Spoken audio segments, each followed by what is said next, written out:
La gente suele asociar la filosofía con lo abstracto, y eso hace que piensen que no tiene relación con sus vidas cotidianas. Pero la realidad es la opuesta. En realidad, la filosofía es la llamada a responder las preguntas más importantes, no solo de tu vida, sino de la vida de todas las personas con las que convives y con quienes no convives, pero que también están en este mundo. Hoy intentaremos definir qué es la filosofía, hablaremos de qué significa para todos y además intentaremos ver qué posibles relaciones tiene con el cine. Hola, mi nombre es Arturo Serrano, bienvenidos a este curso de Filosofía y Cine.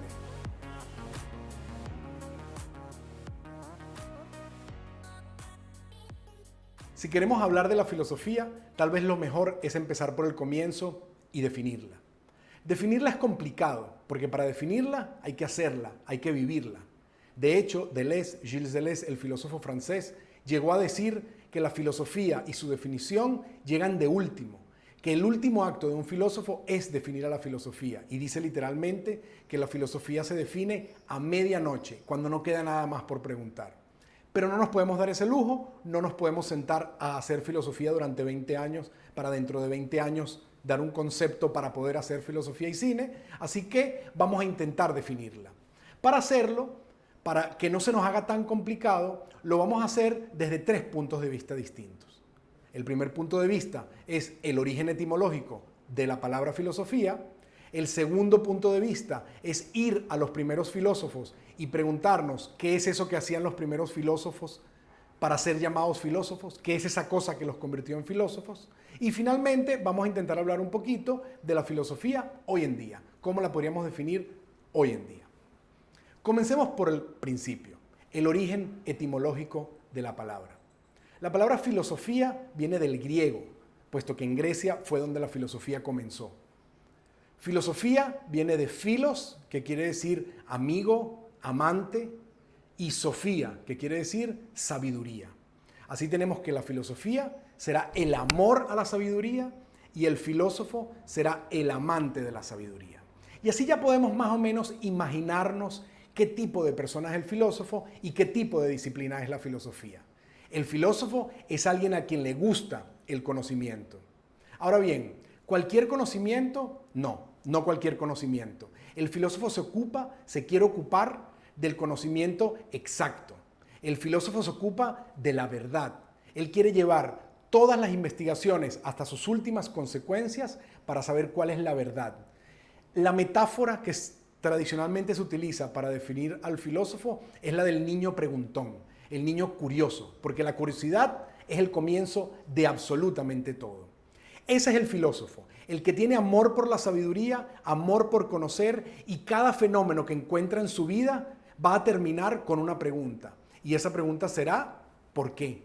¿De dónde viene? ¿A dónde va? ¿Por qué está esto aquí? Y bueno, la gran pregunta de las preguntas de la filosofía antigua, ¿por qué hay algo en vez de nada? ¿Por qué existe todo esto que está a nuestro alrededor? ¿Por qué existimos nosotros? ¿Para qué existimos? Entonces, esa sabiduría, ese conocimiento que los filósofos cultivan es el conocimiento exacto y de la verdad. Es decir, es un conocimiento que requiere una metodología para llevarnos por el buen camino hasta llegar a donde queremos llegar, que es resolver los misterios del mundo. Vamos a empezar hablando un poquito de dónde se dio la filosofía por primera vez, dónde nació la filosofía. La filosofía nació en lo que hoy conocemos como Grecia, en el mar Mediterráneo. En ese momento, Grecia no era un país como lo es hoy en día. Grecia era una serie de polis. Seguramente en el colegio lo habrán estudiado, esas que se traducen como las ciudades-estado. Es decir, eran ciudades, pero que a la vez eran países, algo así como el Vaticano. Entonces, Atenas era una ciudad, pero era un país. Esparta era una ciudad, pero era un país en el sentido contemporáneo de la palabra. Eso todavía no existía.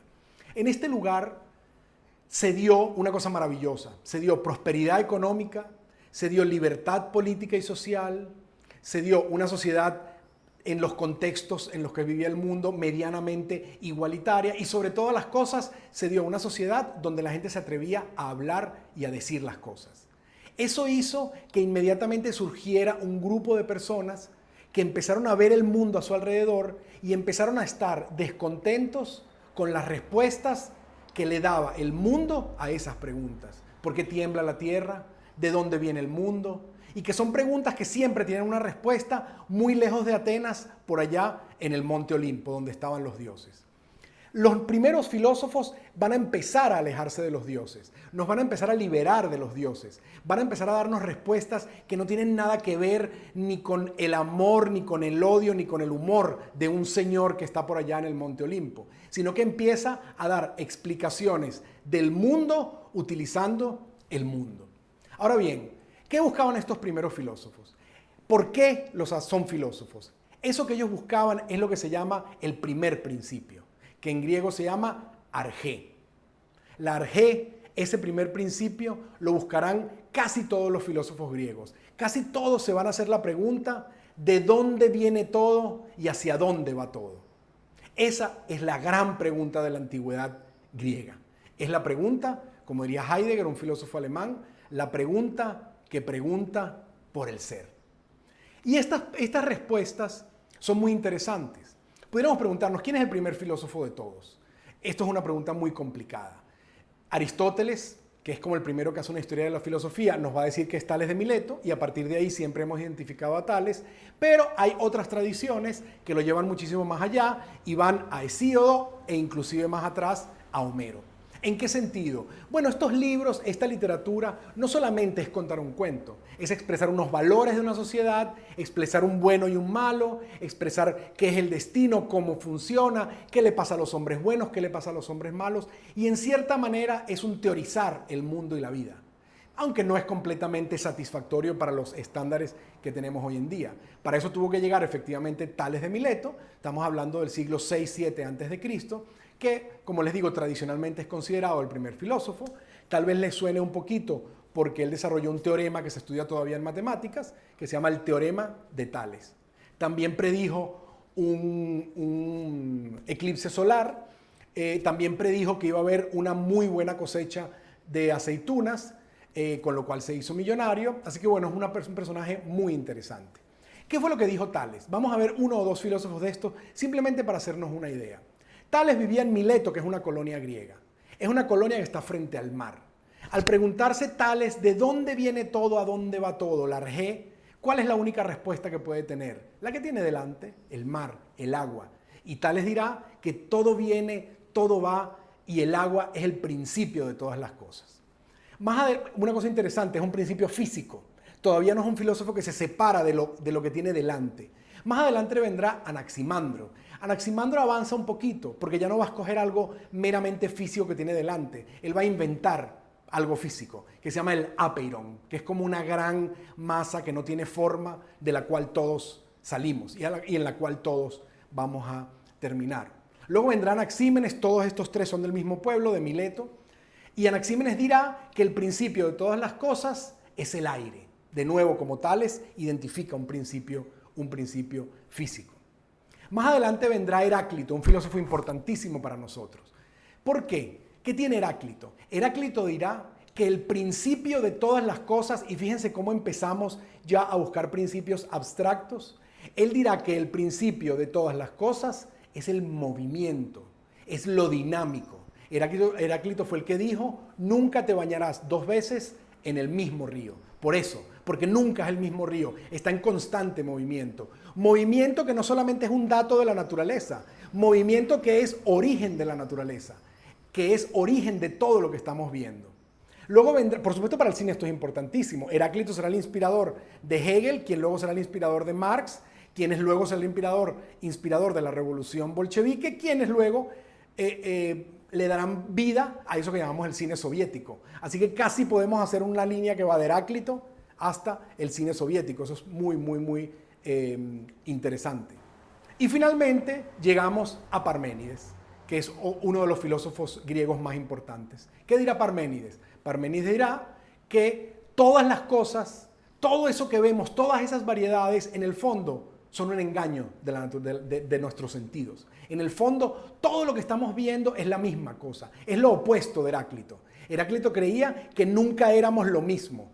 Parménides pensaba no solo que siempre éramos lo mismo, sino que yo soy lo mismo que ese teléfono que tengo delante, yo soy lo mismo que ustedes y somos la misma cosa. Ustedes dirán, pero eso es absurdo, los sentidos dicen todo lo contrario. Parmenides les dirá, eso no importa lo que te digan los sentidos te engañan, solo tienes que seguir a la razón, al logos, otra palabra importantísima en la tradición griega. Logos, que quiere decir palabra, pero también quiere decir razón. ¿Por qué? Porque la única manera de expresar la razón es a través de la palabra. Es una muy breve introducción a la filosofía, pero ya se están dando cuenta de por dónde viene la cosa. La filosofía lleva su estudiar y su experimentar hasta sus últimas consecuencias. La filosofía no solo quiere saber un poquito, la filosofía quiere saber mucho, quiere saberlo todo. ¿Y qué hace la filosofía en el cine? Básicamente hay tres cosas que puede hacer la filosofía en el cine. Primera de ellas, puede haber un estudio filosófico del cine. Punto. No de las películas, del cine. ¿Qué quiero decir un estudio filosófico del cine? La filosofía puede intentar responder qué es el cine, qué es un documental, cuál es la esencia del cine. Cuando Eisenstein dice la esencia del cine es el montaje, está haciendo filosofía del cine. Está usando la filosofía para intentar entender los principios del cine y cómo funcionan. Esa es una manera de hacer filosofía y cine. No es la única, ni siquiera es la más común. Vamos a la más común. La más común es utilizar al cine para estudiar las tramas de las películas y entresacar de ellas hechos que yo puedo utilizar para estudiar cualquiera de las infinitas teorías filosóficas que hay. Puedo intentar tomar una película y analizar desde ahí el concepto de la libertad en Sartre en esa trama. Esa es la segunda manera. Y finalmente la tercera manera es la manera menos común, pero la más interesante. Y es el cine haciendo filosofía. Es el cineasta filósofo. Tarkovsky, por ejemplo, cuyas imágenes no solo quieren contarte una historia, ni mostrarte solamente imágenes bellas, quiere ir más allá. Como dirá Deleuze, el cine que hace filosofía lo vamos a reconocer porque produce conceptos. Esos conceptos que produce el cine convierten al cine en un filósofo. Este tercero yo diría que es el más interesante de todos, es el más complejo, es el que hila más fino y es el más divertido de ver. Bueno, esta ha sido nuestra introducción. Como les digo, es una introducción muy breve. Mi único propósito es que tengan una idea general acerca de qué es la filosofía por un lado y de cuáles son las posibles relaciones que ésta tenga con el cine. A partir de la semana que viene, los videos van a ser un poquito más largos. Ya vamos a, como les dije en el primer video, vamos a ir poco a poco. Este primer video abarca poquito, cada vez vamos a ir abarcando un poquito más. La idea es que se nos vaya haciendo sencillo el curso, así que no se preocupen. Bueno, muchísimas gracias por haberme escuchado. Nos vemos en el próximo video. Espero que lo hayan disfrutado. Hasta luego.